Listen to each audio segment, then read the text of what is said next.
Have you ever watched a billion-dollar empire collapse because an arrogant executive sent me a threatening email at 11:30 at night? People think corporate power wears tailored suits and speaks in buzzwords.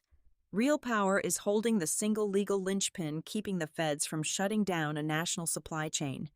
They treated me like a disposable cog, until the day I proved I was the only permit keeping their machine running. Hello to all the wonderful listeners of Boss Revenge Stories. Our channel was recently demonetized by YouTube, leaving us without the budget to keep the lights on and our operations running. If you find yourself enjoying today's story, please consider supporting us with just $1 by scanning the QR code on your screen or clicking the donation link in the description or comments. Your support ensures our dedicated staff can afford their living expenses and continue creating these incredible stories for you. At 34 years old, I was the senior freight routing architect at Meridian Freight Networks, a sprawling, billion-dollar transportation conglomerate based out of the cold, thin air of Denver. My life was dictated by the glow of multiple monitors and the endless, silent hum of server racks. I was the architect and the sole operator of the Apex routing matrix. It was a proprietary software ecosystem I had painstakingly optimized over the years. My days and nights were spent scheduling thousands of heavy trucks, hauling hazardous materials across North America. I am not talking about paper towels or consumer electronics. My drivers hauled industrial chemicals, volatile solvents, and highly unstable specialty pharmaceuticals. One wrong route, one missed tunnel clearance, or one overloaded axle. And you are not just looking at a delayed shipment. You are looking at a localized ecological disaster or a smoking crater in the middle of an interstate. The weight of that reality sat on my shoulders every single day, keeping me chained to my desk while the executives upstairs drank expensive scotch and played golf. But there was a quiet, fatal secret buried deep within the corporate ledger of Meridian. 5 years ago, the board went on a ruthless cost-cutting crusade. In their blind scramble to inflate quarterly margins, they decided to quietly bypass the renewal of the corporate federal hazmat bond. That bond was the massively expensive, mandatory insurance required by the government to move dangerous goods. Instead of paying it, the legal department found a loophole. They hijacked my personal federal dispatcher certification to legitimize the entire fleet, on paper, to the federal government. Meridian Freight Networks was not the entity clearing those hazardous shipments. My individual license was the single, invisible thread holding up a multi-billion-dollar logistics empire. We operated in this precarious gray area smoothly until Blake Sterling walked through the glass doors. Blake was our newly appointed vice president of operations, freshly transplanted from a boutique Wall Street venture capital firm. He was barely 30 years old, wearing suits that cost more than a dispatcher makes in 3 months, and he bled pure, unfiltered arrogance. Blake loved to throw around meaningless corporate buzzwords like cash flow optimization, paradigm shifts, and synergy.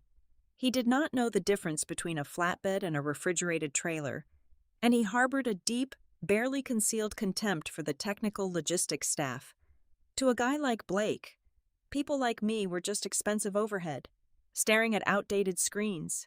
The inevitable collision happened on a Tuesday morning during a mandatory all-hands department meeting.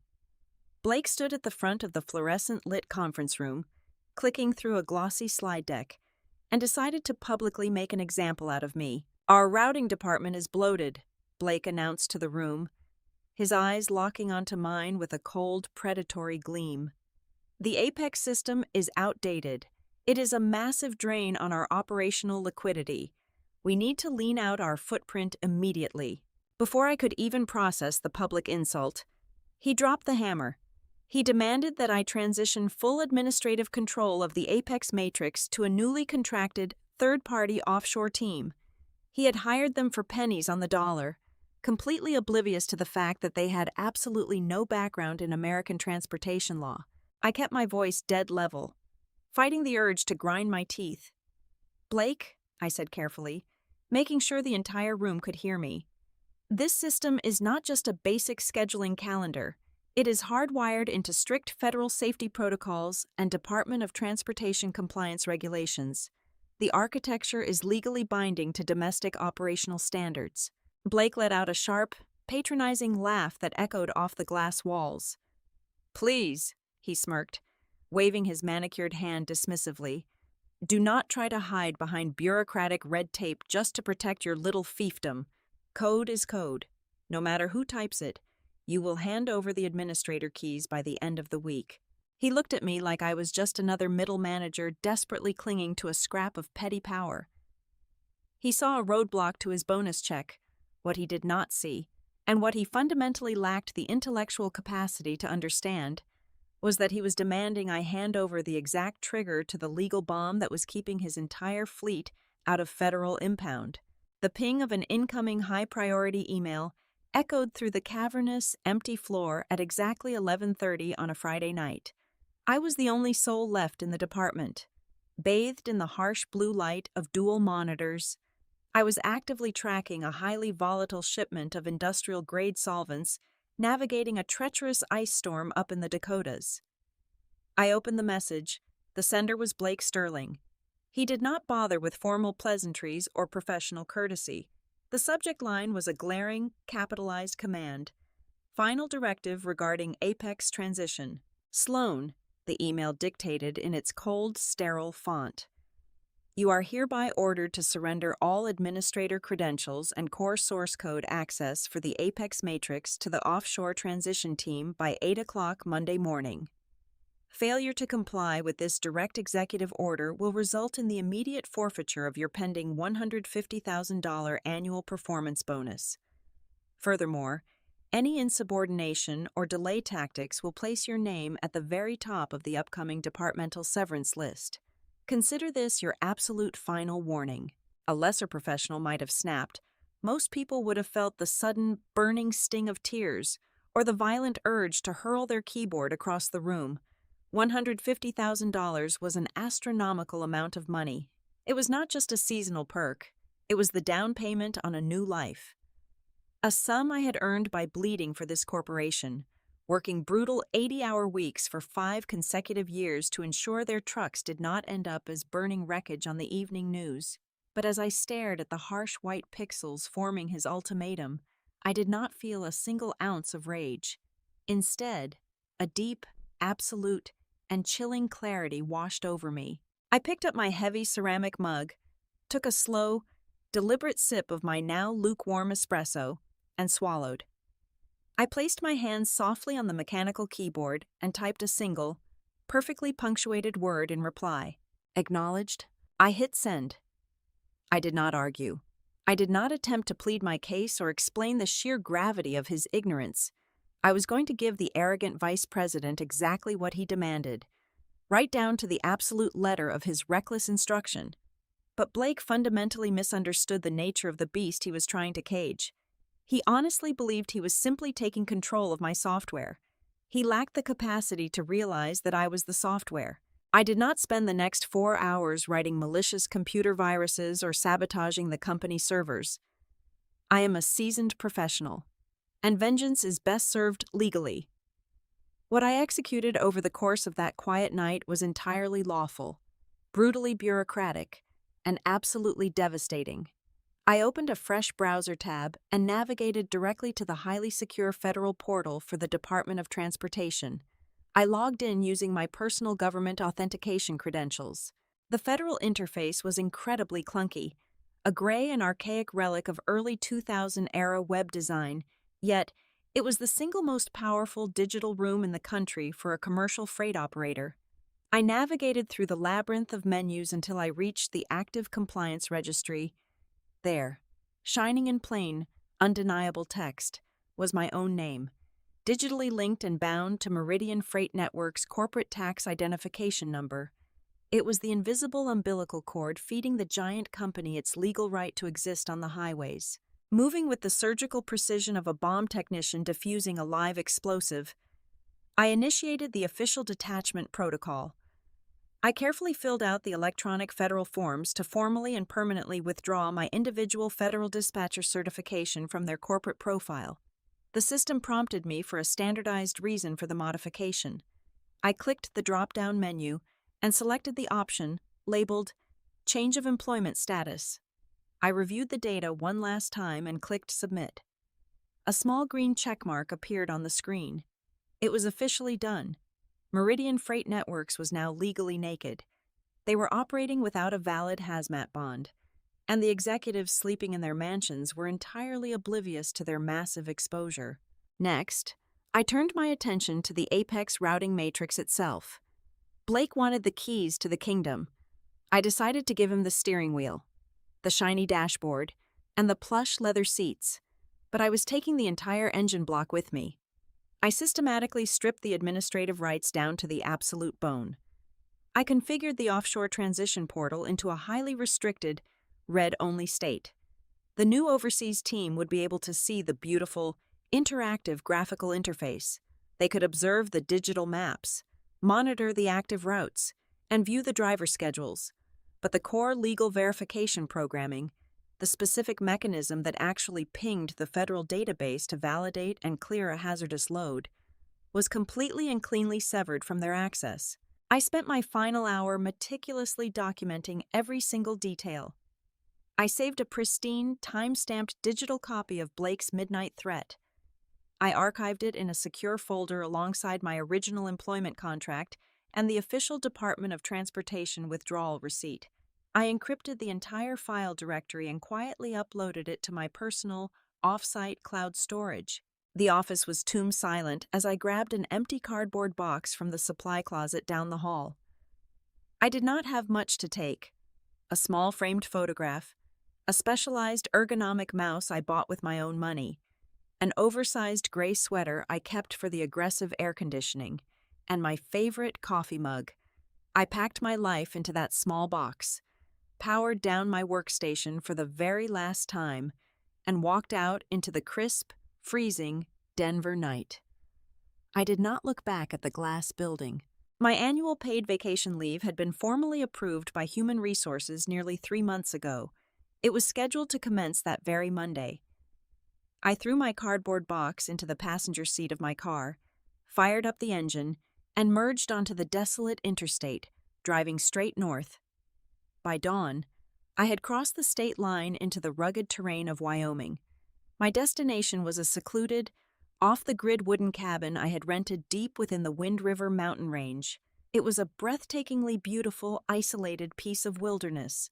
More importantly, it was an absolute digital dead zone. There was absolutely no cell phone reception or internet access for 30 miles in any direction. The legal trap was perfectly set. All I had to do now was sit back by a warm fire and wait for the arrogant billion-dollar machine to try and take its next breath. Monday morning arrived at the corporate headquarters with the crisp, oblivious efficiency of a freshly printed spreadsheet. According to the internal company logs and the frantic deposition transcripts I would read weeks later, Blake practically strutted into the 10 o'clock executive board meeting. He wore a brand new tailored suit, practically glowing with the arrogant radiance of a man who believed he had just outsmarted the universe. He proudly announced to the grim-faced board of directors that the departmental transition was a complete, unqualified success. He pointed to his glossy charts, boasting about a 30% immediate reduction in operational overhead and praising his own ruthless management style. Down on the operations floor, the Apex matrix was humming along. Hundreds of freight trucks were rolling out of distribution centers from coast to coast. The newly contracted overseas team was logged in, clicking their mice and navigating the beautiful user interface with practiced ease. Everything looked perfectly normal. The green routing lines stretched across the digital map of North America. Blake walked the floor, clapping middle managers on the shoulder, completely convinced that my warnings were nothing more than the desperate, empty bluffs of a bitter, obsolete employee trying to save her job. He thought he had called my bluff and won, but his victory was nothing more than a digital mirage. The entire corporate ecosystem was only functioning because it was coasting on the residual momentum of my previous grueling week of work. The trucks leaving the loading docks that Monday morning were either hauling harmless, unregulated dry goods like commercial electronics and timber, or they were hazardous material shipments that I had already pushed through the federal clearance matrix late last Thursday. They were running on borrowed time. burning through a rapidly shrinking buffer of pre-approved permits. The giant logistical beast was still moving its legs, but its lungs had already been quietly removed. The fragile illusion held together until exactly 2 o'clock in the afternoon, down in the sweltering, unforgiving heat of southern Texas, just a few miles from the Mexican border. A massive specialized convoy rolled up to a mandatory state way station. This was not a standard delivery of retail merchandise. It was a highly sensitive transport carrying $40 million worth of volatile industrial chemicals destined for a major manufacturing plant. The lead driver, a seasoned veteran with 20 years on the road, pulled his heavy 18-wheeler onto the massive scales. The air brakes hissed loudly as he rolled down his window, casually handing his electronic manifest scanner to the armed Department of Transportation inspector. The inspector scanned the barcode, expecting the usual instantaneous green light of federal clearance. Instead, the heavy ruggedized tablet emitted a sharp, angry buzz. The screen flashed a bright, undeniable crimson right across the digital manifest. A single word blinked in bold, unforgiving letters: invalid. The driver frowned, wiping sweat from his forehead, assuming it was a simple network glitch. He reached for his cabin radio and called into the new dispatch center, expecting a quick system refresh from the routing desk. The call was automatically routed thousands of miles away to a crowded, brightly lit call center. The offshore operator who answered the headset was polite, eager to please, and utterly clueless about the brutal, uncompromising reality of American transportation law. They looked at their restricted version of the Apex Matrix screen. They saw the red error code blocking the Texas convoy. Because I had cleanly stripped the core legal architecture from their interface during my midnight departure, they had absolutely no visibility into the federal registry. They had no idea that the corporate hazmat bond was fundamentally non-existent. They did not know the legal clearance had been permanently severed. To them, it was just a stubborn software bug preventing a truck from moving forward, and they had been trained with a very simple, highly repetitive solution for basic software bugs. The operator moved their cursor over the glaring red error notification and confidently clicked the button labeled Resend Request. Nothing happened on their end. The screen remained stubbornly red. "Please wait one moment, sir," the operator told the frustrated driver in Texas, their voice perfectly calm. "I will try pushing the clearance code through the server again." Click. Still nothing. The driver was now being loudly ordered by the state trooper to pull his massive chemical rig out of the way station lane and into the federal impound lot. He yelled into the phone, demanding a manual override from a senior supervisor. The panicked operator, desperate to resolve the open ticket and keep their daily processing metrics high, began rapidly, repeatedly clicking the resend button in a frantic rhythm. Click, click, click. But this was exactly where the silent, devastating trap I had engineered in the dark finally sprang shut. The Apex Matrix was no longer just a simple scheduling tool. It was a severed electrical wire dangling directly over a pool of gasoline. Every single time that operator clicked the resend button, the software sent a fresh, automated ping directly to the Federal Department of Transportation database, demanding a hazardous material clearance using a legally voided, non-existent credential. In the eyes of the federal government, this was not a software glitch. It was not a simple misunderstanding or a training error.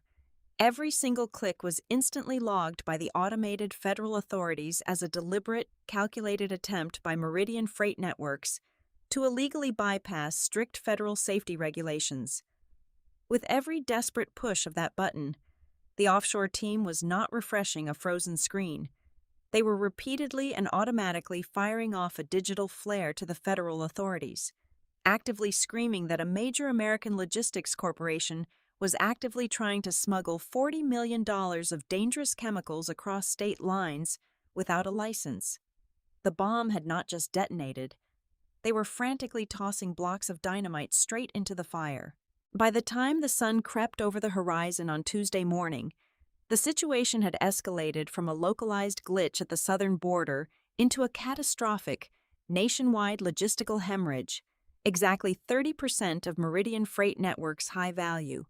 Heavy haul fleet was firmly pinned down under federal detainment, the massive digital map in the Denver headquarters, usually a beautiful, flowing river of green efficiency, now looked like a massive, bleeding wound. Hundreds of blinking red icons lit up the screens, representing impounded vehicles from the humid swamps of Florida to the freezing mountain passes of the Pacific Northwest. These were not cheap delays hauling dry goods. We are talking about specialized tankers hauling liquid nitrogen, pressurized volatile gases, and highly sensitive pharmaceutical compounds that required strict, continuous temperature control. Every single hour, those trucks sat idling in federal impound lots, surrounded by angry state troopers. The company was bleeding millions of dollars in severe contract penalties. Furious clients were screaming at account managers. Drivers were threatening to quit over the radio. And the massive logistical machine of Meridian was quite literally choking to death on its own lack of paperwork. Up in his corner office, the sharp, arrogant facade of Blake Sterling was rapidly melting away. The Wall Street prodigy was sweating profusely through his expensive, tailored silk shirt.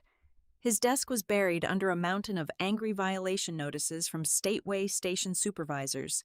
Panic, raw and unadulterated, finally set in. He realized the cheap offshore transition team was completely useless, frantically clicking buttons that only dug the legal grave deeper with every automated ping, in a desperate, frantic bid to save his own skin. Blake picked up his desk phone and dialed my personal cell number, fully intending to scream, threaten, and demand that I fix the mess he had created. Sitting by the crackling fireplace in my Wyoming cabin, sipping hot tea, I watched my phone screen light up with his name. I did not answer. I just let it ring until it rolled over. Blake was greeted only by my pre-recorded, perfectly pleasant, and utterly legally binding voicemail greeting. "Hello?" My recorded voice echoed through the earpiece into his sweaty ear. "You have reached Sloan. I am currently away on approved annual leave. Please be advised that I currently possess absolutely no active administrative authority to access or manipulate any corporate or federal routing systems on behalf of the company. If this is a routing emergency, please contact your commanding operations officer. Have a great day." According to the internal gossip I heard later, he slammed the phone down so hard it cracked the heavy plastic housing. Admitting he was wrong to the board of directors meant absolute professional suicide. He needed a cover-up, and he needed it instantly. Blake fundamentally believed that every single problem in the corporate world could be solved if you simply bullied the right subordinate. So, he stormed down into the freezing basement level of the building, violently kicking open the double doors of the internal corporate information technology department. He cornered a terrified, sleep-deprived senior systems administrator against a server rack. Blake demanded a forced system override. He wanted the technology team to use their root administrative access to physically break open the Apex matrix and bypass the federal authentication gateway entirely. He ordered them to rewrite the user interface so that it would automatically generate and print green clearance codes for the stranded drivers, completely skipping the legally required digital handshake with the Department of Transportation servers. The systems administrator tried to push back, nervously explaining that forging a positive federal response code on a hazardous materials manifest was not a coding error. It was incredibly illegal. But Blake was drowning in blind panic and choked by his own ego. He did not care about the law. He only cared about getting the flashing red lights off his monitor before the executive board noticed the bleeding balance sheet. He threatened to fire the entire technology department on the spot, revoke their unvested stock options, and ruin their professional careers if they did not comply with his direct order. Trembling under the threat of termination, the administrator typed in the master override commands. They built a digital bridge over the yawning legal chasm I had carefully left behind. For a brief, shining window of about 12 minutes, Blake thought he was an absolute genius. The red error lights on the Denver map suddenly turned a soothing green. The offshore team cheered. Stranded drivers at way stations across the country were suddenly handed freshly printed manifests showing clear, unrestricted passage. But Blake simply did not understand that federal compliance software does not just blindly accept a piece of printed paper, it cross-references the data in real time. When those drivers handed those forged, bypassed manifests to state troopers, the troopers scanned the barcodes. The localized state scanners pinged the central federal database, asking for confirmation of the green light. The federal database looked at the corporate profile of Meridian Freight Networks, saw absolutely no active hazmat bond, saw my official, time-stamped withdrawal, and then saw thousands of freshly generated, fraudulent clearance codes flooding the network all at once. The automated federal system did not just register a software bug, it interpreted the sudden wave of forced bypasses as a massive, highly coordinated, and malicious cyber attack designed to mask the illegal movement of thousands of tons of dangerous, explosive materials across domestic borders. It was the ultimate disaster of complacency. Blake's desperate jailbreak of the system instantly triggered the absolute highest level red alert within the Federal Motor Carrier Safety Administration. Sirens quite literally rang in government offices in Washington. Instead of quietly fixing his mistake, Blake had escalated a bureaucratic headache into a severe national security event. Just before noon, the fax machines and secure email servers at the Denver headquarters erupted simultaneously. It was not a warning. It was not a financial fine. It was a comprehensive, ironclad, federally mandated cease and desist order. The legal language in the federal document was brutal and absolute. Every single hazardous material transportation operation under the Meridian umbrella was to be suspended immediately, pending a full-scale criminal investigation by federal authorities. No trucks move, no cargo unloads, a total and complete operational freeze. The fallout was instantaneous and apocalyptic. The moment the news of a federal freeze leaked to the industry network, Meridian's biggest commercial partners panicked. Pharmaceutical giants and chemical manufacturers immediately began executing the emergency termination clauses in their massive contracts, jumping ship to rival carriers to protect their own fragile supply chains. The company's stock price began to violently plummet. Up on the top floor, the massive oak doors of the executive boardroom slammed shut. The entire board of directors, men and women who usually spent their Tuesdays casually managing portfolios and drinking expensive wine, were violently dragged into a brutal, screaming emergency meeting. The multi-billion-dollar logistics machine had hit a solid titanium wall of federal law at 100 miles an hour, and the resulting wreckage was absolutely spectacular. The atmosphere inside the executive boardroom on the top floor was suffocating, thick with the stench of expensive cologne and sudden, primal fear. The 12 members of the board of directors sat around the massive mahogany table in stunned, paralyzed silence. Outside the floor-to-ceiling glass windows, the city of Denver carried on, completely unaware that a billion-dollar logistics empire was currently burning to the ground. Suddenly, the heavy oak doors violently swung open, crashing against the wall. Elena, the chief legal officer of Meridian Freight Networks, marched into the room. She did not bother with formal pleasantries. She bypassed the chairman of the board entirely, marched straight down the length of the long table, and slammed a thick, bulging manila folder directly in front of Blake Sterling. The sound cracked through the silent room like a literal gunshot. "You absolute, arrogant fool!" Elena hissed. Her voice was vibrating with a cold, contained fury that made the seasoned corporate executives physically flinch in their expensive leather chairs. Blake puffed out his chest, desperately trying to maintain his crumbling facade of authority. He pointed a shaking manicured finger at her. "Elena, this is an illegal cyber attack. That bitter dispatcher, Sloan, she hacked our internal servers when she left the building on Friday. She sabotaged the routing matrix out of spite. We are immediately pressing federal charges against her for corporate espionage." Elena let out a harsh, humorless laugh that chilled the room. She leaned heavily over the polished table, getting right into Blake's sweating face.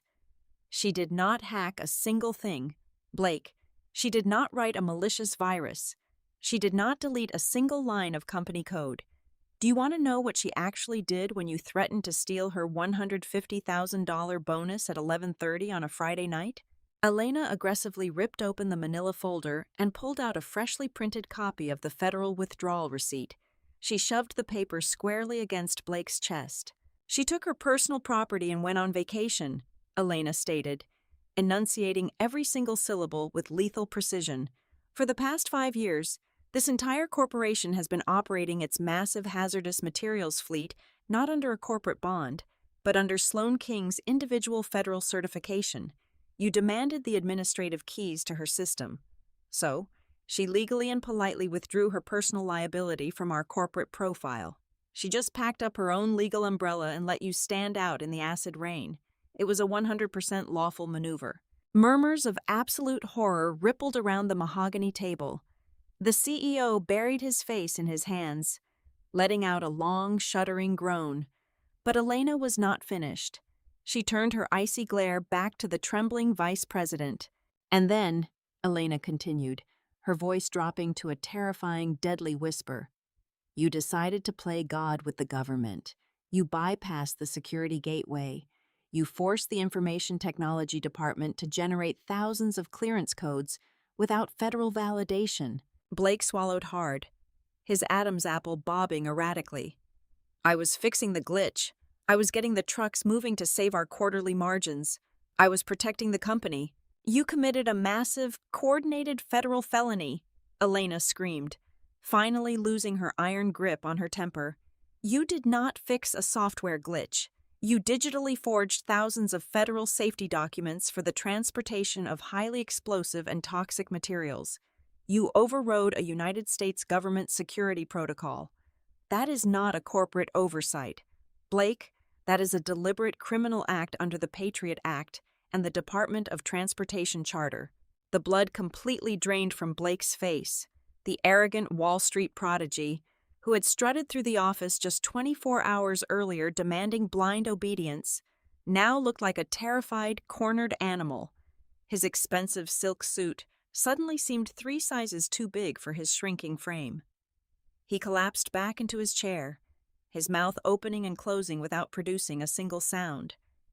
He realized, with crushing, undeniable certainty, that he was no longer facing a simple corporate reprimand or a bad performance review. He was staring directly down the barrel of a multi-year sentence in a federal penitentiary. The chairman of the board stood up, his face pale and his posture rigid. What is our legal standing with the authorities? Elena? How do we stop the bleeding before the market opens? Elena took a deep, shaky breath, straightening her blazer. I just got off a brutal conference call with the federal prosecutor representing the Commercial Safety Administration. They are threatening to permanently revoke our operating license by 5 o'clock tomorrow evening. They do not care about our internal restructuring or our profit margins. To the federal government, there is only one person legally qualified and registered to clear our hazardous freight. She looked around the room, making slow, deliberate eye contact with every single billionaire sitting at the table, forcing them to understand their complete impotence. The federal attorneys mandate that the original credential holder must personally log into the federal portal, restore the digital linkage, and legally vouch for the safety of this entire fleet. If Sloan King does not personally authenticate our system, Meridian Freight Networks will permanently cease to exist as a hazardous materials carrier. We will go completely bankrupt by the end of the fiscal quarter. The room fell into a deathly, suffocating silence. The billionaires, the powerful brokers, the men who routinely moved global markets with a single phone call, were entirely paralyzed.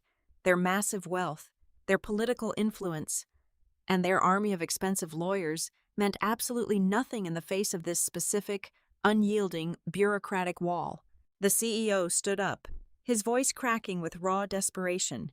He pointed a trembling finger at Blake. You are terminated. Effective this exact second, security will escort you out of the building. You will not touch a company computer. You will not speak to the press. And you better pray your personal legal counsel is the best in the country. Blake did not argue. He did not protest. He just stared blankly at the polished wood, completely destroyed. The CEO then turned back to Elena, his shoulders slumping in total, humiliating defeat. Where is she? Where is Sloan? She is at a remote wooden cabin in the mountains of Wyoming, Elena replied quietly. There is absolutely no cell phone service and no internet access. Get the corporate jet ready right now, the CEO ordered, his voice hollow and defeated. We are flying to Wyoming immediately, and bring the open checkbook. The crunch of heavy tires rolling over frozen gravel broke the pristine silence of my Wyoming retreat on late Wednesday afternoon. I stood on the wooden porch of my cabin, holding a steaming mug of tea, and watched a massive, black corporate sport utility vehicle pull to a stop near the tree line. The doors opened, and out stepped the chief executive officer of Meridian Freight Networks. Alongside Elena, the chief legal officer, they looked entirely out of place in the rugged wilderness, their expensive wool overcoats shivering in the bitter mountain wind. But more striking than their attire was the posture of the chief executive officer. This was a man who commanded a global empire, a man who routinely crushed competitors before breakfast. Today, as he walked up my wooden steps, his shoulders were slumped with a heavy, unprecedented humility. He looked like a man who had finally realized he was bleeding to death. I opened the heavy oak door and politely motioned for them to step inside. The cabin was warm, heated by a crackling wood fire. I did not gloat. I did not offer them a cup of tea or engage in meaningless small talk about their sudden flight. I simply walked over to the rustic dining table and slid a crisp, thickly bound manila folder across the wood. It was a legal crisis consulting agreement, meticulously drafted by my own private attorney earlier that week. The chief executive officer looked at the document, his hands trembling slightly, and asked what it would take to save his company. The terms are entirely non-negotiable, I said, my voice as calm and flat as a frozen lake. First, the immediate, full reinstatement of my $150,000 annual performance bonus, plus standard accrued interest. Second, a formal written letter of apology signed by the board of directors and stamped with the official corporate seal, and finally a specialized system restoration consulting fee. That fee is exactly $2.5 million. It must be paid 100% upfront, cleared into my personal account before I even look at a keyboard. He stared at the spelled-out numbers printed on the page. Just a week ago, he would have laughed me out of the room for making such an outrageous demand. But today, his company was burning through tens of millions of dollars in federal fines and lost contracts every single day. $2.5 million was not an extortion fee. It was the cheapest fire extinguisher he was ever going to buy. He did not attempt to bargain. He pulled a heavy gold pen from his inner coat pocket and signed his name on the dotted line without a single word of protest. Elena immediately pulled out a satellite phone, dialed their elite corporate banking division, and authorized the massive wire transfer. 10 minutes later, my phone vibrated with a banking notification. The funds had successfully cleared. I walked over to the kitchen counter, flipped open my personal laptop, and connected to the high-speed satellite internet I had installed the day I arrived. I logged directly into the Federal Department of Transportation portal. I navigated to the Meridian corporate profile. I typed exactly 3 lines of digital command code. I hit the Enter key, instantly reactivating the application programming interface that legally bound my personal certification back to their massive network. The entire rescue operation, the singular action that saved a billion-dollar empire from absolute ruin, took exactly 45 seconds. Hundreds of miles away, the red warning lights on the Denver map turned a beautiful, flowing green. Thousands of heavy trucks rolled out of federal impound lots and back onto the highways across the nation. The corporate heart started beating again. I smiled slightly and snapped the laptop shut. I looked at the 2 executives standing in my living room and calmly announced my future plans. I told them I would honor the 30-day consulting contract so they could frantically search for my permanent replacement. After those 30 days, I would be taking my newly acquired $2.5 million and launching my very own specialized logistics firm. My departure from Meridian was entirely silent, devoid of any screaming or dramatic exits. But the lesson I left behind became an eternal, terrifying legend in their corporate history. Never underestimate the quiet person holding the keys. Thank you all so deeply for taking the time to listen to this story. I would love to know where you are tuning in from. So please let me know your city or country in the comments below. As a reminder, our channel is currently operating without monetization, and we rely entirely on the kindness of our community. If you enjoyed this story and want to help our team keep the lights on and feed their families, please consider supporting us with just $1. You can easily do this by scanning the donation code right here on your screen, or by clicking the support link located in the video description and the pinned comment. Your incredible generosity allows us to keep writing and sharing these stories with you. Have a wonderful day.